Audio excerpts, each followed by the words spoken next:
안녕하십니까. 김포 현등사 화강 법통입니다.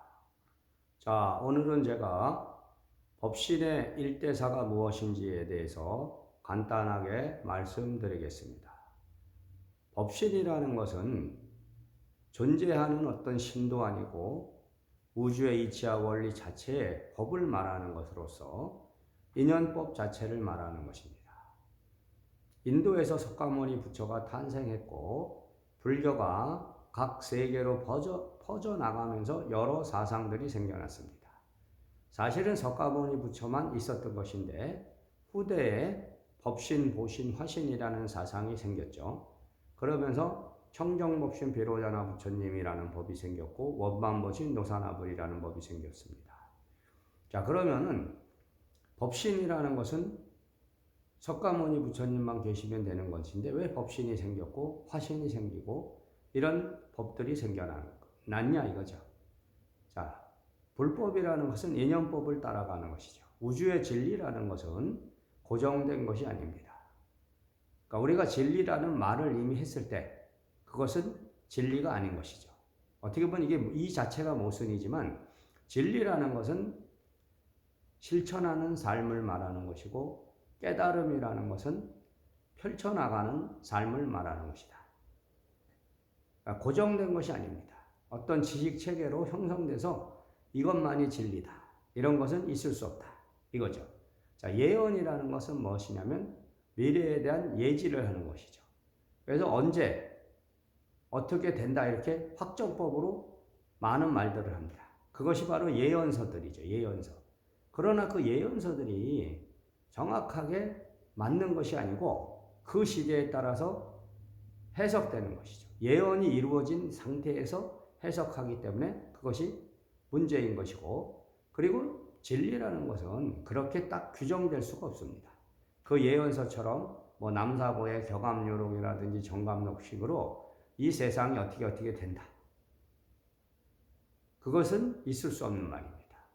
성경도 마찬가지입니다. 성경에 무슨 요한계시록이 어떻고 이렇게 얘기들 하는데 그런 세상은 올 수 없는 것입니다. 자, 법신이라는 것은 이 화강법통이 2003년 7월 6일 현등사라는 사찰을 열었고 2004년 1월부터 나한무술이라는 걸 했습니다. 자, 저는 현생에 태어나서 겁을 잡고 무술을 배워본 적이 없습니다. 그것은 정확한 것이죠. 그래 1월부터 무술을 열었고 2004년 2월이 돼서 법신의 법을 받게 되었습니다. 화강법통이 이 세상에 와서 너가 해야 될 일은 무엇이냐면 법신의 인연법을 세상에 전하라는 것이다. 저기 앉아있는 저 부처님이 어떤 신이 돼서 저한테 실린 것도 아니고 전지전능한 능력을 갖고 온 신이 저에게 법신불교를 만들고 네가 교주가 돼서 이 세상을 제도해라. 자, 이 화강이 이 세상에 태어난 것은 무엇이냐? 바로 법신의 인연법을 세상에 전하라는 일대사 사명을 가지고 온 것이다. 이 세상은 하나의 특정한 종교로 통일될 수가 없습니다.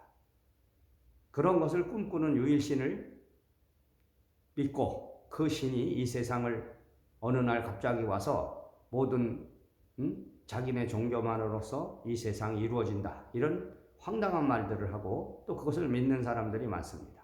그러나 그것은 절대화의 법으로서 개복신앙의 다른 이름일 뿐이지 그런 세상이 이 세상에 오는 것은 아니라는 걸 분명히 하십시오. 자, 전생이 있느냐 없느냐 이것 또한 지금 불교 내에서 많은 논쟁이 되고 있습니다. 자, 이 화강법통은 전생을 인정합니다. 인정한다는 것은 생각으로 인정하는 것도 아니고 학문으로 인정하는 것도 아니고 내 스스로 그냥 아는 것입니다. 자, 안다는 것은 그냥 아는 것이지 거기에 어떤 전제 조건이 붙을 수는 없는 것이다. 어떤 책을 보고 아는 것도 아니고 누가 와서 나한테 가르쳐줘서 아는 것도 아니고 그냥 아는 겁니다. 나는 나의 전생을 말하고 화강법통이 전생에 어떻다 어떻게 살아왔다는 것을 말하고 있습니다. 그것은 누가 와서 나한테 가르쳐준 것도 아니고 내가 지식적인 체계로 터득한 것도 아닙니다. 그냥 알게 된 겁니다. 그냥. 그렇기 때문에 이 화강법통은 지금 현생에 왔을 때 법신의 인연법을 세상에 전하기 위해서 왔다는 것을 아는 것입니다.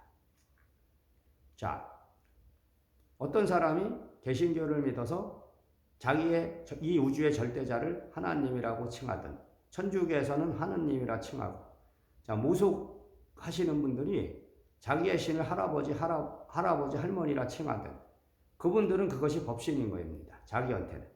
어떤 분이 당군을 믿는다면 그분은 당군이 자기의 법신인 거죠.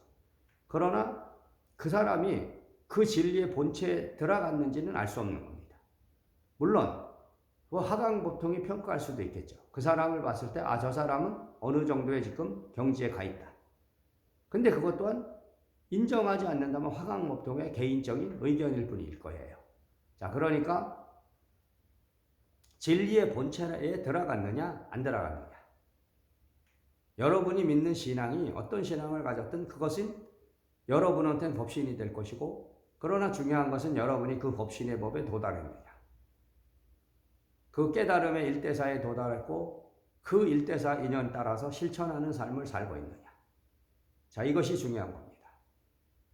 화강법통이 이 세상에 와서 법신의 법을 주창하고 법신의 법을 전하려는 것은 이 화강법통이 이 세상에 모든 사람이 화강법통이 말하는 것을 다 믿는다는 것도 아니고 나를 따른다는 것도 아닙니다. 결국은 인연의 법으로 들어가는 거기 때문에 화강법통과 인연이 없는 사람은 저한테 아무리 찾아와도 저의 말을 믿지 않고 저와 인연이 되지 않는 것입니다. 한 번은 만날 수 있고 두 번은 만날 수 있지만 결국은 1대4 인연을 같이 할 수 없는 것이다. 지금 이 시대에는 법신의 인연자들이 많이 태어났습니다. 법신의 인연자들은 늦깎이의 출가 인연을 갖고 있습니다. 늦깎이의 출가라는 것은 머리를 깎는 삭발을 말하는 것이 아닙니다. 자, 미륵이라는 것은 간머리 쓴 미륵은 머리를 기른 이 땅의 대중들을 말하는 것입니다. 그러니까 미륵은 저와 같은 머리를 깎은 삭발성이 아니고 머리를 기른 유발성들이 바로 미륵입니다. 미륵은 어떤 절대자의 존재를 가지고 그런 전지전능한 능력을 갖고 이 세상에 오는 것이 아니고 각 사람들이 각자 미륵의 본성을 깨달아야지만 미륵이 되는 것입니다. 그렇지 않은 한 미륵이 와서 이 세상을 바꾸고 이 세상이 어느 날 천지개벽이 돼서 모든 사람이 다 행복해지는 그런 삶을 만든다는 허황된 논리를 갖고 그거를 따르지 마십시오. 중요한 건 여러분 자신입니다. 여러분의 본성 안에 있는 본성의 부처를 찾아야지만 여러분이 참된 삶을 살아갈 수 있는 것입니다. 자, 그걸 깨달으십시오. 화강법통이 말하겠습니다. 여러분의 1대4 인연, 자기가 이 세상에 온 이유, 그리고 어떻게 살아야지 행복해지는지, 자, 그것을 찾으십시오. 자, 오늘은 여기까지만 하겠습니다. 감사합니다.